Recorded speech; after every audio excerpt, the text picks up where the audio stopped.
Bien le bonjour à vous, chers téléspectateurs, et bienvenue dans le plateau du bien-être. Qu'est-ce que vous nous avez manqué par ici? Ah, j'espère que vous allez bien. C'est un plaisir, c'est un honneur pour nous de vous retrouver. Vous le savez, le programme n'a pas du tout changé, c'est mercredi.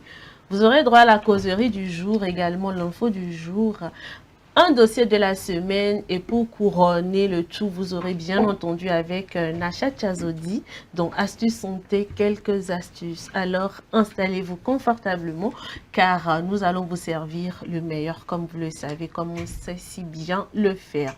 Pour m'accompagner dans cette émission de ce matin, je suis accompagnée d'une équipe féminine. Oui, aujourd'hui, c'est les femmes à l'honneur. Nachat et Amida, bonjour. Bonjour, Valentine. Comment vous allez? C'est quel bonjour timide comme ça? Quoi, c'est le jeune? Jeune qui vous pompe comme ça? Moi-même, je jeûne. Hein. C'est pas grave. Je suis chrétienne catholique. Tu es sûr que du jeûne? Sa manière de jeûner. Merci. En tout cas, moi, je me porte très bien. Et toi? Je vais bien. Très bien même. Très ravitant ce matin. Ah oui, hein, c'est Nashop. Du vert sur rose. Bonjour, Amida, comment tu vas? Je vais très bien, et toi? Ça va très bien. Je suis que tu vas très bien. Ça va. On dirait que tu es enrhumée. Un peu, mais ça va. Bon, c'est les choses qu'elle gère. Quoi. Je te dis, Ouais, maman je astuce. gère ça avec mes petites Ah oui, c'est maman astuce. Vous blaguez. C'est en réalité, on peut vous le dire, mais le rhume n'a pas de produit spécifique. Oui. Il faut également mélanger avec les astuces fait maison, très reconnues. Hein. On ne demande pas d'aller mélanger du n'importe quoi pour prendre comme astuce de grand-mère. Bonjour à nos chers téléspectateurs, j'espère que vous portez très bien. Comme je vous le dis, je me porte très bien également ce matin. Alhamdulillah, je rends grâce ce matin. Alors, Amida, ça va toi? Oui, je vais très bien. Et vous, comment vous allez, hein? La Très chatte. Déjà, on en a déjà parlé. Blandine. Moi, je vais bien. Oh, Du est-ce que vert ça, sur du rose. ça, là, est-ce que tu vas poser cette question? Non, tu Du es trop vert belle, sur tu es du trop rose belle, sur tu es du trop noir. belle. Non, tu es trop belle, c'est pas normal. En Merci. fait, c'est pas normal. J'ai honte de Ok, bonjour chers téléspectateurs, je vous espère en forme, toujours ravi de partager le plateau avec vous. En tout cas, pour le compte de ce mercredi, nous sommes bien là et pour la causerie du jour, voici notre thème. Le fiancé de ma meilleure amie me drague. Dois-je le dire à mon ami? Pourquoi c'est vous? Ah. Silence. Le thème dit, Ah, bon. je n'étais pas avec toi. Tu étais où? Tu devais être ici avec moi. Le fiancé de ma meilleure amie me drague. Dois-je le dire à mon ami? Le fiancé. Lui-là même. Alors généralement, et comme on a l'habitude de le dire ici, hein, c'est vrai que nous débattons souvent des sujets, mais généralement ce sont des sujets un peu délicats. Et ça se règle, moi je dirais, d'une manière personnelle, entre couples, entre amis, bref, tout ce que vous voulez. Et je reviens encore pour dire que c'est un sujet qui est grandement même délicat, pas un peu délicat. Parce que dans ce cas, il y a le manque de confiance qui va s'installer. Parce que même si on dit c'est meilleur ami, ça serait difficile. Mais comment déjà aborder ce sujet-là à l'ami en question pour qu'elle comprenne, pour qu'elle croie en tout cas à l'ami aussi en question, et quels sont les détails qu'elle pourra fournir, les preuves également qu'elle pourra fournir pour que l'ami en question va dire après, bon c'est vrai, je te crois, parce que c'est difficile cette affaire de relation. L'homme, en tout cas on dira l'homme peut être fautif s'il s'agit de leur relation, c'est-à-dire entre les deux filles. Peut-être que la relation peut se briser très naturellement et très facilement. Et dans ce cas, il n'y a rien à faire. Lorsque tu t'attaques à mon homme, ça serait compliqué. La même question dira, bon, qu'est-ce que tu as fait parce que tu t'habilles un peu plus sexy, tu es un peu chic, raison pour laquelle mon mari est en train de te draguer ou mon petit ami est en train de te draguer. Elle trouvera quand même quelques raisons ou quelques facteurs qui poussent son homme a dragué sa meilleure amie. Ou la meilleure amie en question, comment aborder ce sujet-là à l'amie en question, c'est là maintenant la vraie question, le nœud même du problème. Moi, je dirais premièrement... Pour toi, tu es d'accord à ce que l'ami puisse le dire à sa meilleure amie que voilà... me fait la cour. Non, je ne suis pas du tout d'accord, mais c'est une hypothèse de donner. Mais ce que je propose... elle peut le faire, c'est-à-dire, je ne sais pas s'il faut le dire à l'amiable. L'ami peut gérer l'affaire avec le petit ami. Sans que l'autre ne le sache. Mais dans ce cas aussi, c'est risqué parce que ce n'est pas sûr que ça aboutisse. Et ça serait un gros problème. Et si ça n'aboutit pas, l'ami sera au courant un jour à l'autre. Et ça va devenir un gros problème encore. Elle va se dire, bon, normalement, il fallait me le dire depuis que ça a commencé. On allait trouver une solution. Alors que même si elle l'avait mentionné, l'amie n'allait pas, en tout cas, croire à ce problème-là, à cette situation. Elle va se dire, bon, c'est vrai, c'est faux ce que tu es en train de dire. Attends, je vais gérer. Mais ça dépend de quel type d'amitié, en tout cas, vous faites. Parce que c'est vrai qu'entour nos femmes, il y a des choses, on est là, même si c'est un sujet qui est un peu banal, on prend ça tellement au sérieux, bon, on va se dire, c'est ça, je n'aime pas ça, bon. Mais par contre, il y a certaines filles, quand ça arrive, miette, on se dit les 4 vérités et on continue notre relation sans crainte, avec une confiance très, très assurée et puis le reste, on gère, quoi. Mais il faut voir quel type de relation vous entretenez et puis voir comment aborder. Si par exemple la meilleure amie en question ou l'ami en question est compréhensif, dans ce cas, tu as le choix ou l'occasion ou également l'audace même d'aborder le sujet avec. Bon, tiens, quand ça a commencé, c'est pas la première fois. Le premier jour, quand le mari en question essaye également de te draguer, ça doit t'alerter. Il faut naturellement contacter ou bien discuter de ça avec l'ami en question pour éviter le problème. Parce que si tu restes 2 ou 3 fois, la personne continue de te faire les avances, tu es là, tu te tais. C'est quand la situation s'aggrave que tu te lèves maintenant pour trouver une solution. Là, c'est que toi-même, tu aimes le gars. Soit tu veux saboter ta meilleure amie. Et là, même si moi-même, j'étais à la place de l'ami en question de l'autre côté, forcément, je ne vais pas te croire parce que même si tu es ma meilleure amie, n'importe comment, dans ce cas-là, tu me mets dans les problèmes. Alors, ce que je propose, c'est vrai, dans les 2 cas, ça serait très compliqué. Mais comme je le disais, il faut essayer de voir quel type de relation vous entretenez. Si l'amie en question est compréhensive et qu'elle peut t'écouter, et dans ce cas, tu peux l'aborder le sujet dès que l'homme en question a commencé par te draguer, de ne pas attendre que ça s'empire d'abord avant et discuter avec l'ami, sinon ça sera pire et l'ami, elle va pas te croire et si elle le fait, elle a totalement raison d'agir ainsi. La deuxième chose, c'est ou soit de régler cette affaire-là à l'amiable, au cas où la meilleure amie en question, c'est une amie très sauvage, c'est-à-dire qu'elle ne prend pas les choses comme ça. Quand elle est impulsive, elle est très sauvage face à une situation donnée. Dans ce cas, je pense qu'il est très important de discuter réellement avec le gars en question. Tu dis, bon, en tout cas, si c'est ce que je veux, je ne t'aime pas, il ne faut pas me mettre dans les problèmes. Si le monsieur refuse dans ce cas, moi, je pense qu'il est très important que tu coupes les liens en même temps avec les deux. Les deux personnes. Bon, ok. Soit tu discutes avec, tu fais le retour avec l'ami. Si elle ne te croit pas, elle ne comprend pas, tu coupes les liens. Parce que si tu continues pas à rester, le monsieur peut continuer par, en tout cas, te draguer. Insister.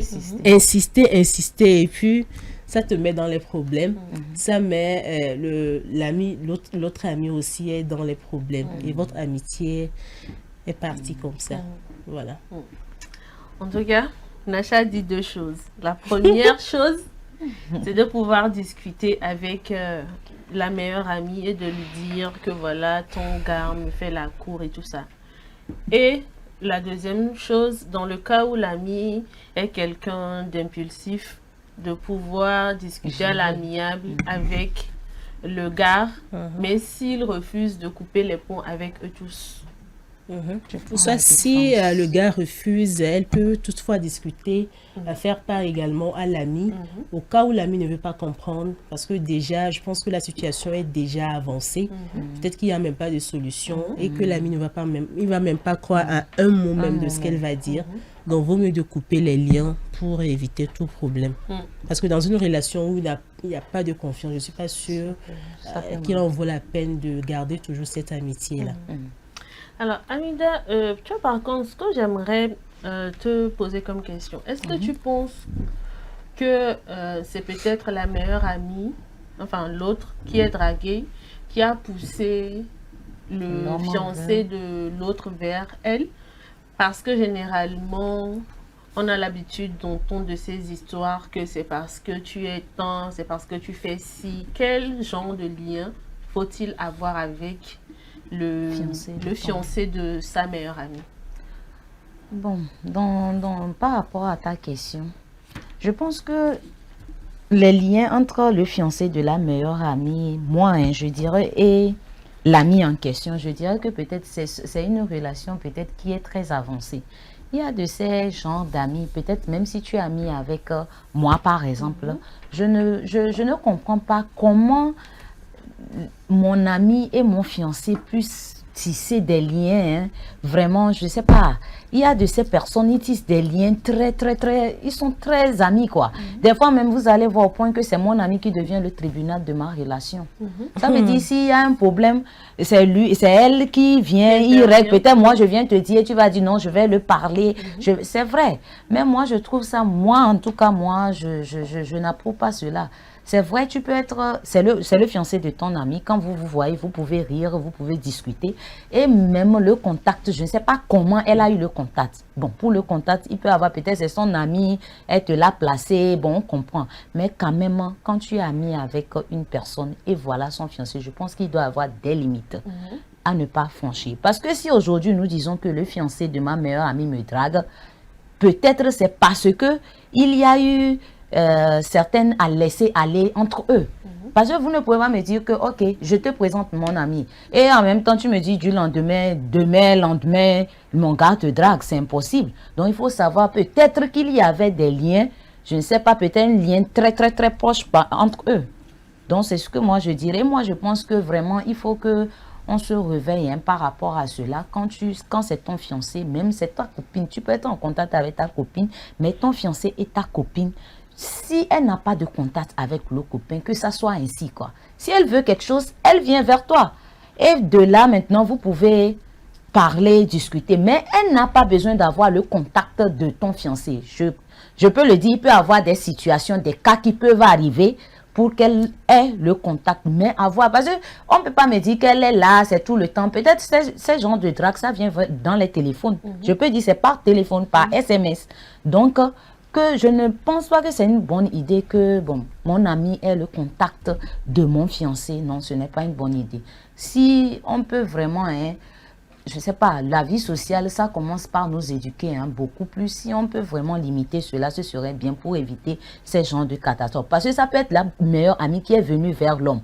Peut-être il y a une manière dont Nacha disait, peut-être elle a cette manière de s'habiller, d'être sexy. Peut-être même quand elle devient le tribunal, elle sait bien parler. C'est-à-dire l'homme voit en elle une manière de prendre l'homme, quoi. Je ne sais pas si vous comprenez. Peut-être elle a ses astuces de prendre bien l'homme, de bien parler. Tout ça, là, ça attire l'homme. Soyons francs, ça attire l'homme. Donc ici, je peux pas accuser la meilleure amie ni le fiancé, mais je pense que c'est qu'il y a cet lien, ce lien qui est créé vraiment entre eux. C'est ce que moi je pense. Maintenant, bon, pour toi, est-ce que la meilleure amie, dans la situation, peut quand même en parler à son autre ami? C'est ce que Nacha, je pense que ce que Nacha t'a dit, c'est ça, c'est mon idée, parce que ça va dépendre du comportement de ton ami, ça va dépendre de celle que tu as en face de toi, parce que si c'est mon amie, je la connais, elle est cool, elle est mature, et je sais qu'on partage, peut-être il y a eu des cas, on partage beaucoup de choses, et je sais si je la parle, elle peut me comprendre. Là, je peux toutefois l'aborder de manière... Au fait, ici, c'est la manière de transmettre qui est important. Parce que je ne peux pas aller directement, même si c'est Margot dit que oh, tu sais, ton ami là me drague, non. Mais tu peux toutefois laisser quelques indices pour la faire amener, quoi. Pour l'amener à comprendre un peu ce qui se passe. Mais dans le cas où tu la trouves trop impulsive, hein, cette femme très chaude que tout... Parce que ici, l'objectif n'est pas de gâter cette relation, mais de gâcher la relation. Mais l'objectif, c'est que ça doit s'arrêter. Et si, comme la chatte l'a dit, si ça ne s'arrête pas, elle-même, si elle voit que son ami est impulsif, qu'elle gère ça avec le monsieur. Tu mets tes limites. Non, je n'aime pas ce genre de truc, etc., etc. Tu le bloques et tu continues ta vie. Tu es avec ton ami, mais tu prends de la distance. Je pense qu'une petite distance serait aussi une bonne idée. Oui. Dans le cas où le gars, par contre, l'ami ne va pas dire à son ami très tôt que voilà, ton gars me courtise et tout ça, et que c'est plutôt le gars, parce qu'il vient vers toi, tu refuses, que le gars va vers sa femme pour lui dire, écoute, ton amie là, elle me drague, elle fait genre, je sais pas si vous comprenez un tout petit peu. Il inverse un peu la situation pour mettre l'autre ami dans le problème. J'ai eu vent de cette situation aussi une fois. Si vous étiez si vous étiez dans cette situation, comment est-ce que vous arriverez à gérer ça? Là, le gars, là, c'est un diable. Le gars, il est parti mentir en votre nom, que voilà, c'est vous qui êtes en train de le draguer, c'est vous qui le malmenez, c'est vous qui êtes, voilà, le nœud vraiment du problème, que lui, il est un homme tranquille, n'a pas de problème, il n'a jamais même eu l'idée de vous draguer, que tout vient de vous. Et il dans met ce cas, tout je sur pense votre épaule. Oui, moi je pense que premièrement ici, la faute revient toujours à l'homme, parce que c'est lui qui est en train de créer en tout cas ce problème-là. Il est en train de foutre en l'air déjà l'amitié entre ces deux filles, je dirais. Ça, c'est le premier cas. Deuxièmement, ce que je dirais, déjà, il y a le manque de confiance qui s'installe et ça devient un gros problème. La situation s'est déjà aggravée. Même si la meilleure amie essaye d'expliquer à l'ami en question que voilà, parce que déjà, en tout cas, si l'amie en question est tellement amoureuse de son mari, quoi que la meilleure amie dise, c'est zéro. Hein, ça dit que ça rentre ici, ça sort de l'autre côté. Donc, pas besoin même. Elle va même aller loin pour dire que tu veux gâcher ma relation, tu es jalouse de moi. C'est parce que j'ai trouvé un homme. En tout cas, si l'homme aussi est riche, c'est fini, c'est gâté. C'est-à-dire que parce que ça fait longtemps, tu n'as pu rencontrer ton âme sœur. Bon, comment j'ai trouvé le mien, tu veux toujours. Oui, il y a des raisons là. Mais je pense que si la meilleure amie est compréhensible et qu'elle comprenne réellement les choses, ce qui se passe autour de nous actuellement, selon, et en tout cas ce que la vie nous présente actuellement, l'amie en question va essayer d'expliquer à la meilleure amie, même si elle se dit qu'elle va jamais me croire, elle n'a qu'à essayer de le faire. Parce que si un jour, on arrive à découvrir la véracité de cette histoire, je pense que elle va revenir en arrière, elle va peut-être s'excuser, peut-être que l'amitié ne sera pas comme elle était avant, mais en tout cas, tôt ou tôt, elle va découvrir la vérité. Et elle va essayer de mettre en garde aussi le mari, de lui faire comprendre, soit de l'amener en tout cas à la raison pour dire, bon tiens, ce que toi tu fais, je ne suis pas du tout d'accord avec ça. Même si c'est très bien que elle sait très bien plutôt que le mari elle ne va jamais l'écouter ou considérer même ses propos, elle n'a qu'à essayer. Elle l'aura fait et un jour, soit les deux viendront s'excuser, même s'ils ne le font pas, ils auront honte même de le faire, mais au fond du cœur, ils savent très bien que telle personne avait raison dans ce cas-là. Alors, si moi j'étais à la place de la meilleure amie en question, j'essaierais de discuter avec l'ami, c'est-à-dire que sa femme, le dragueur, sa femme, voilà, on va discuter ensemble parce qu'on était ensemble bien avant que tu rencontres l'homme en question. Donc, ce n'est pas à l'homme de venir gâcher notre relation.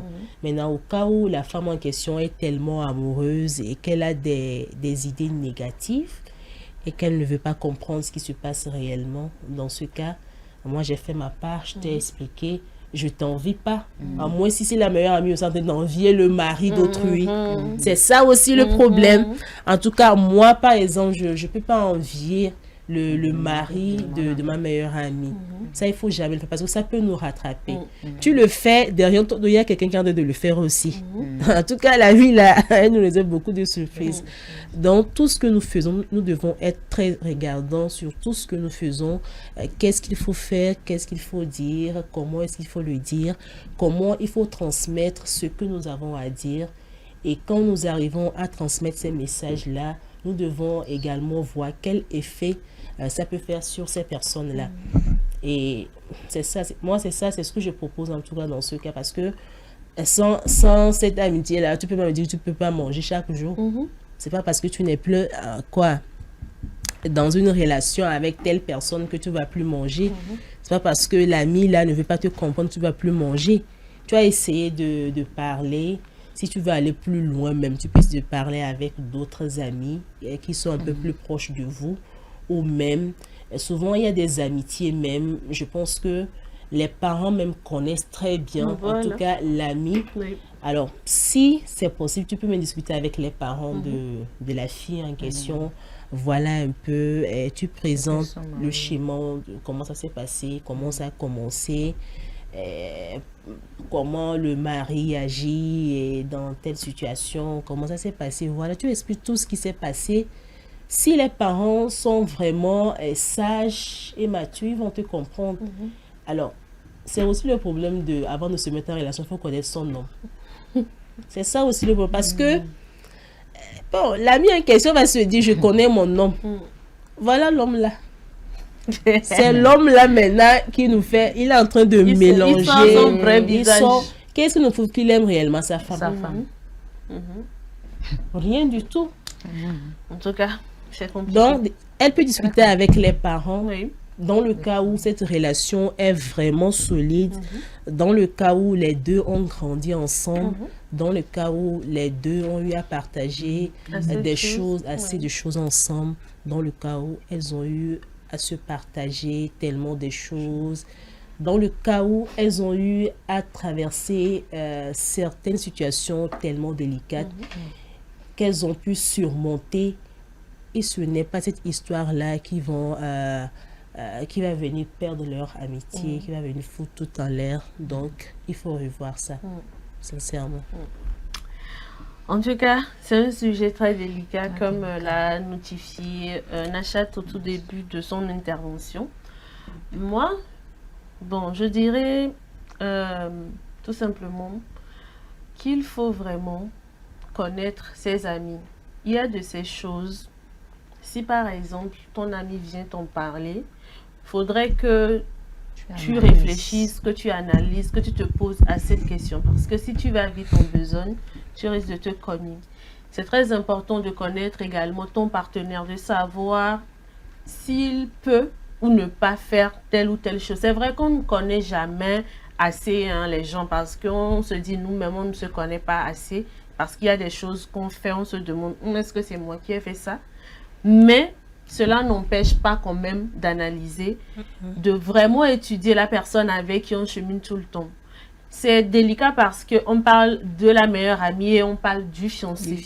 C'est très délicat, donc il faudrait faire une petite pause, réfléchir, voir quand même la faisabilité des choses. Est-ce que ma meilleure amie, elle est capable de mentir sur mon homme? Pour quelle fin? Est-ce que mon homme, il est capable de draguer ma meilleure amie parce que par le passé, j'ai peut-être eu à voir qu'il aime les femmes et tout ça, que peut-être on a eu à gérer et qu'aujourd'hui, il m'a promis de ne plus reprendre. Est-ce que mon mari est ce genre de personne qui peut véritablement faire ça?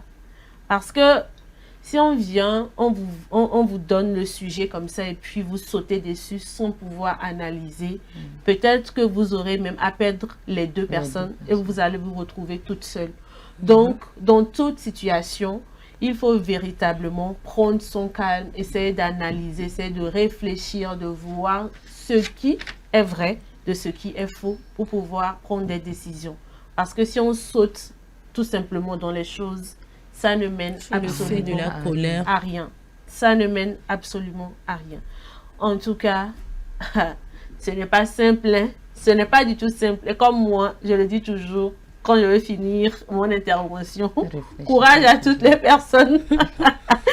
Ce n'est pas simple. C'est vrai que ça existe. Ah oui, ça existe. C'est des choses qui abondent. Hein. C'est des choses qui abondent. En tout cas, c'est très important de savoir avec qui on chemine. C'est très important. Faire confiance, mais pas aveuglement aussi. Essayer d'analyser. C'est important. Eh bien, c'est tout pour la causerie de ce matin. Nous allons marquer une pause et revenir avec l'info du jour.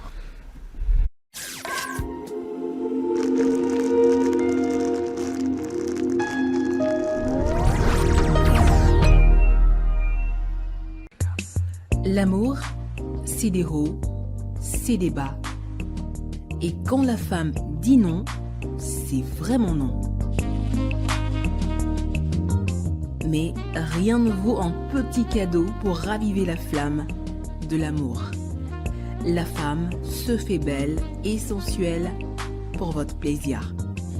Claudia Lingerie, nous disposons de toute une collection de sous-vêtements haut de gamme pour hommes, femmes et enfants à un bon prix. Soyez ceux qui portent des sous-vêtements confortables. Claudia Lingerie, nous sélectionnons pour vous de la lingerie fine de qualité pour sublimer vos soirées. Claudia Lingerie, sur la route d'Agbalépédo, juste à côté du monument Grand Œuf Blanc. Infoline 00228 97 01 03 03 0228 97 01 04 04. Claudia Lingerie, l'élégance a une adresse.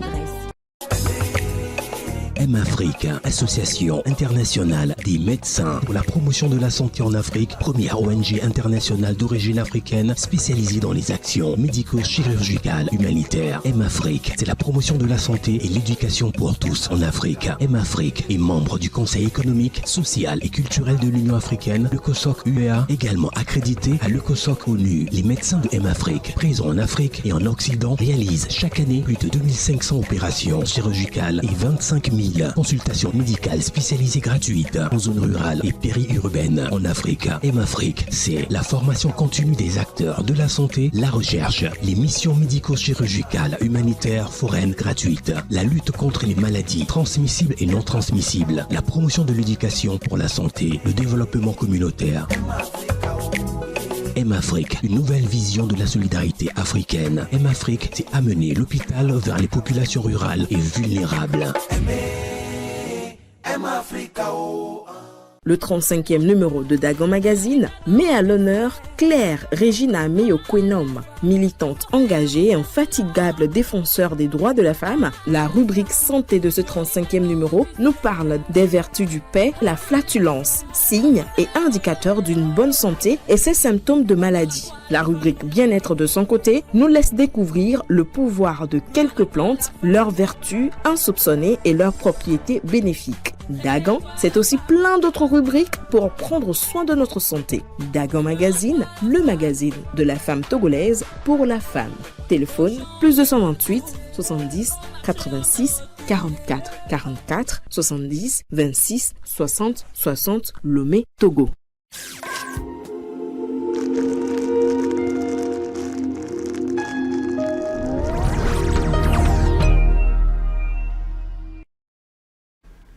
Si vous venez de nous rejoindre, merci, vous êtes dans l'émission Le Plateau du Bien-être et tout de suite l'info du jour.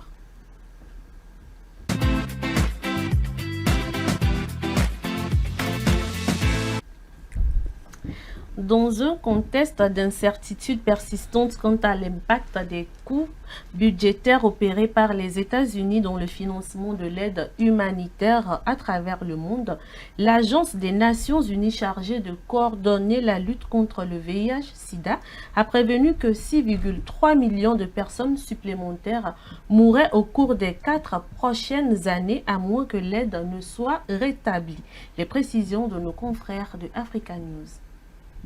Au Zimbabwe, les traitements habituels contre le VIH-Sida sont de plus en plus inaccessibles en raison de la fin de l'aide américaine internationale.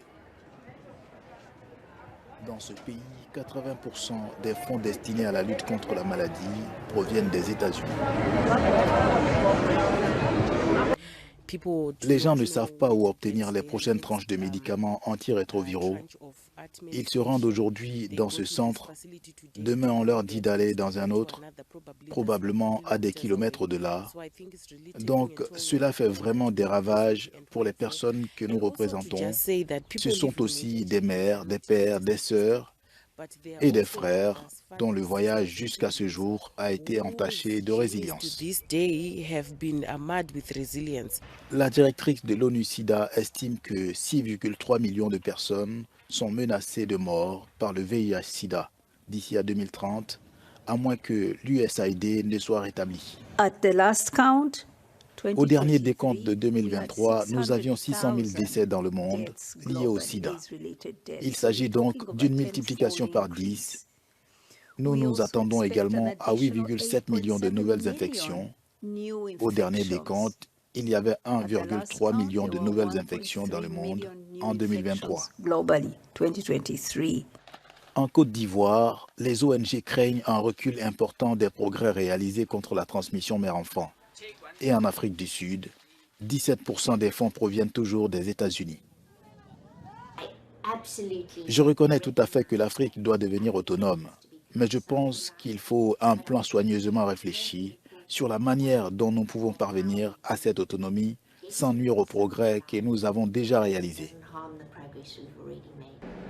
En collaboration avec les pays du monde entier et ses partenaires, l'ONU-SIDA multiplie les efforts pour atténuer l'impact de la crise.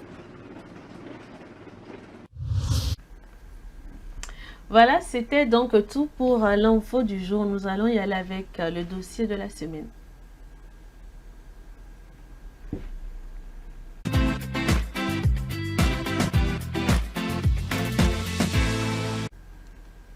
Le dossier de la semaine fait focus aujourd'hui sur la trisomie 21. C'est une maladie génétique qui touche toute la personne. Elle résulte d'une anomalie chromosomique. Découvrons mieux cette maladie dans cette interview réalisée par Victorine Diagué et Nacha Chazodi. À la naissance, déjà on peut diagnostiquer par certains signes qu'on peut objectiver sur l'enfant. On peut voir par exemple l'enfant qui a une petite tête, il a un visage qui est aplati, il a un cou qui est court, il a un visage qui est un peu large et des yeux un peu bridés, il a une grosse langue, et puis l'enfant peut avoir des muscles qui sont mous et un syndrome polymalformatif. L'enfant naît avec beaucoup de malformations, plus marqué au niveau ça peut être au niveau du type digestif et au niveau du cœur, d'où chez certains trisomiques, on a aussi beaucoup de cardiopathie congénitale, des malformations cardiaques chez l'enfant. C'est un peu difficile de dire qu'on peut prévenir, mais dans la littérature, on dit que ça arrive beaucoup plus chez les personnes qui font les enfants à un certain âge, à un âge avancé, chez les personnes des âges avancés. Peut-être on peut conseiller aux gens de se marier plus tôt, tout ça. Mais dire que prévenir comme soit-elle, c'est une maladie chromosomique. La prise en charge est multidisciplinaire. Donc on peut avoir une prise en charge qui est médicamenteuse. Donc on donne les médicaments. Il y a peut-être une prise en charge qui est chirurgicale, c'est une malformation chirurgicale. On peut aller opérer. Il y a des accompagnements psychologiques, psychomentaux, des accompagnements sociaux. Donc c'est ça. En gros, la prise en charge est multidisciplinaire. On doit sensibiliser les parents qui ont ces enfants trisomiques et pour ne pas les écarter de la société. Ce sont des enfants qui sont comme nous, ce sont des humains que Dieu a créés.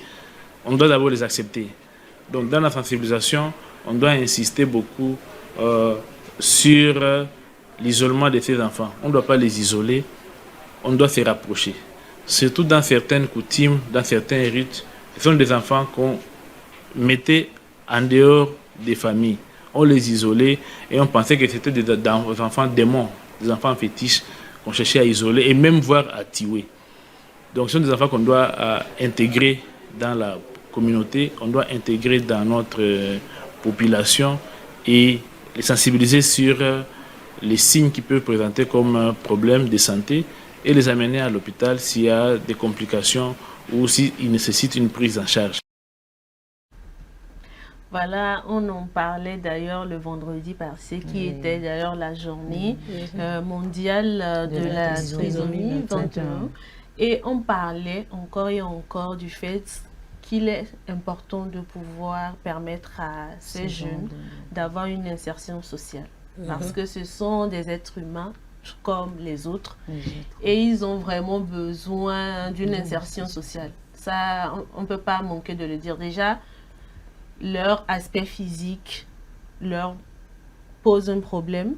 Mais si nous, les personnes qui les entourent, ne leur donnons pas de l'amour, ne leur montrons pas véritablement que voilà, on les aime tels qu'ils sont.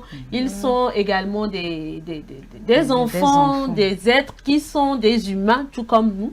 Ben là, c'est un problème. Parce que j'imagine vraiment, ça me pousse à te demander de me faire un sujet.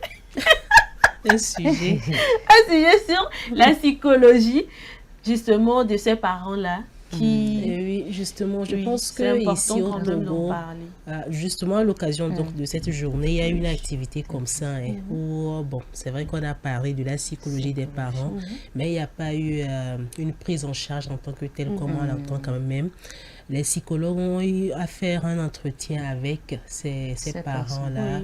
Ils ont parlé des difficultés qu'ils rencontrent dans la prise en charge, en tout cas les surnoms, comment est-ce qu'on les maltraite dans les quartiers, parce que ce ne sont pas les enfants seulement qui sont victimes, les parents aussi sont victimes de cette situation-là, et ce n'est pas du tout compliqué. Et généralement, ce qu'on sait, ce sont des personnes qui sont un peu, je dirais, tellement collantes, et quand ils te voient à tout moment, ils veulent à tout moment, en tout cas, te rapprocher de toi. Mais essayons de les supporter. Pas que les parents n'ont pas demandé à Dieu de les envoyer ces genres d'enfants. Et ils doivent vivre avec. Il y avait même une dame, elle était venue avec sa fille, tu vois la fille en question. Je pense qu'elle aura bientôt 35 ans, mais on ne dirait pas. Dans telle situation, la personne est là, elle ne fait rien du tout, elle grandit comme ça. C'est sa fille aînée en réalité. Alors que bon, comparé à d'autres personnes, à ses petits frères et tout, quand on dit l'aîné de la famille, en tout cas, on sait ce que ça représente, on sait ce que ça donne. Donc je dirais courage et force à ces parents-là. Ce n'est pas du tout facile. Déjà, la personne est là, elle ne peut rien faire. Elle ne peut pas... Je ne sais pas comment expliquer ça. Ça fait un peu... C'est touchant. Mais quand même, essayons de les considérer. Essayons de les accepter. Essayons de rester ensemble. Essayons de créer un environnement sain et convivial avec ces personnes-là. Je pense que c'est très important. Ça permet également aux parents d'oublier ces petits moments-là qu'ils vivaient lorsque les enfants en sont nés jusqu'à ce qu'ils grandissent et tout. En tout cas, beaucoup d'amour. Oui, Amida, tu voulais passer. Je disais que bon, par rapport à ce que Nachat a dit, c'est très vrai. Et puis je pense que ces genres de personnes, ils ont besoin d'une meilleure vie, d'une vie très épanouie et autonome dans certains cas, parce que c'est triste. Mais je pense que du côté de la santé, il y a des suivis médicaux qui se font et des prises médicales. Et je pense que les recherches et traitements sont en cours, parce que je pense qu'il n'y a pas encore de remède. Et puis ça ne peut même pas, parce que c'est génétique. Parce que c'est génétique aussi. Donc, il va falloir vraiment les accompagner dans ces périodes-là. C'est très important. En tout cas, cœur sur vous. Où que vous soyez, nous, on vous porte dans nos cœurs, on vous aime énormément, peu importe comment vous êtes. Moi, c'est des enfants que j'adore parce que, comme tu l'as dit, ils sont tellement collants. Moi, ça me fait plaisir, en fait. Donc, voilà, quand vous retrouvez de ces gens d'enfants dans le quartier, dans la rue et tout ça, et qu'ils vous approchent et tout, montrez-leur quand même qu'ils sont des enfants comme les autres. Apportez-les un amour et tout ça. Et puis, je pense que ça les aide également psychologiquement à pouvoir s'accepter eux-mêmes. En tout cas, merci beaucoup à Nachat et à Victorine Diagwe.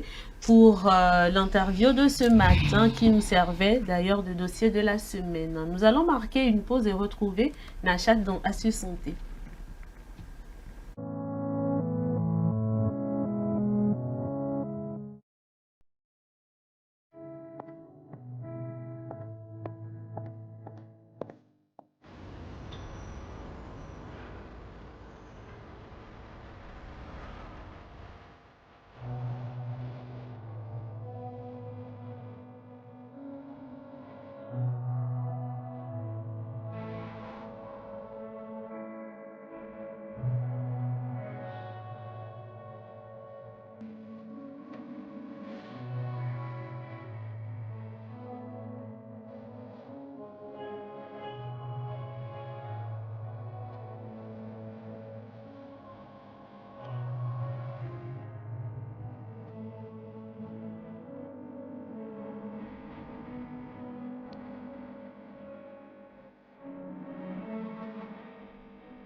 Eh oui, c'est mercredi et quand c'est mercredi, on parle de astuces santé. Aujourd'hui, nous allons parler de l'utilisation de l'aloe vera. À tout de suite, après le jingle.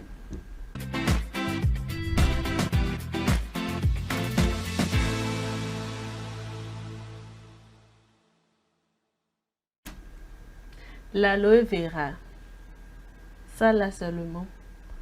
En tout cas, tu permets nous, maman a astuce. Ah, il faut parler. Moi, j'utilise pour mon soin de visage. J'utilise pour mon soin de visage. C'est ma mémé qui m'a appris ça. Ah oui. Elle me dit, dans une, tu prends, tu mets sur le feu, le fourneau comme ça, bien chaud. Ça se ramollit un tout petit peu. Après, tu appliques. Après, tu prends la crème et puis tu appliques. Tu laisses pendant quelques minutes.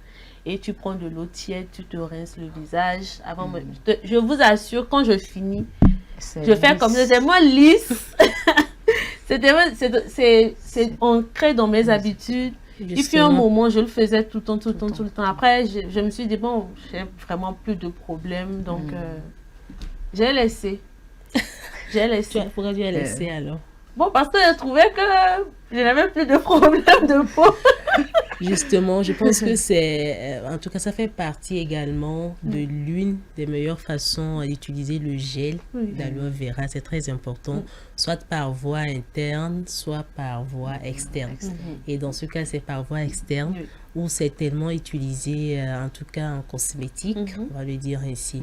Mais là, quand on prend par voie orale ou par voie interne, généralement, c'est de faire peut-être un jus. Mais dans ce cas, il faut bien choisir le gel adapté également à l'alimentation. Le gel d'aloe vera adapté à l'alimentation. Quand on prend le jus, en tout cas, je vais expliquer très rapidement. Soit vous allez prendre le gel que vous allez ensuite laver proprement dans une eau tiède, si vous voulez, très bien, bien dans une eau plate, tout simplement, que vous allez mélanger. Après, vous allez mixer ce gel-là. Vous allez le mélanger peut-être avec le curcuma, avec le citron, pour réduire un peu... je dirais, souvent il y a des personnes qui n'aiment pas trop l'odeur de l'aloe vera, surtout quand il faut consommer. Donc vous allez mélanger, essayez de mélanger les trois. C'est à vous de voir quel type d'ingrédients qu'il faut mélanger pour faire un petit jus et vous allez prendre. Mais en tout cas, ça sera avec l'avis d'un expert ou d'un personnel soignant ou d'un personnel médical. C'est très important. Par voie externe, il s'agit de l'utilisation pure, comme tu l'as dit, tu l'as mentionné, c'est très important aussi. Il est très conseillé de l'appliquer également sur votre visage pour des soins, pour éviter les rides. En tout cas, les rides vont arriver tôt ou tôt. Mais n'empêche, on veut chaque jour un peu ressembler à des jeunes, se rajeunir un peu. Rajeunir. Bon, ça va arriver quand même, malheureusement. Alors, appliquer du gel d'aloe vera en fine couche comme une crème, à la fois pour hydrater, mais aussi pour cicatriser et soulager la peau des démangeaisons, des irritations et des inconforts rencontrés après un rasage, un coup de soleil, une brûlure ou en cas de dermatose. Maintenant, on va parler du masque pour le visage. Vous allez étaler en couche épaisse du gel d'aloe vera sur un visage propre et sec. Laissez poser pendant au moins 10 minutes et rincer le visage. Ça, tu le fais pendant combien de minutes? Quand tu le faisais? 10 à 15 minutes et puis, il y avait un moment là... Ça commence à piquer. Non, ça ne pique pas, ça colle en fait. Le visage. Il y a également le bain de bouche. L'aloe vera ou le gel d'aloe vera est également conseillé pour le bain de bouche. Réaliser un bain de bouche avec 15 ml de jus d'aloe vera pur ou éventuellement dilué avec de l'eau. Faire circuler le jus d'aloe vera entre les dents et les gencives pendant 30 secondes et recracher le liquide. Pourquoi 30 secondes? Comme je l'avais mentionné déjà, l'odeur même, on n'arrive pas, en tout cas pour certaines, moi par exemple, je n'arrive pas trop à supporter l'odeur. Donc, on ne demande pas d'avaler ce gel-là ou bien ce jus, mais déjà 30, voire même 20 secondes, il faut recracher tout de suite.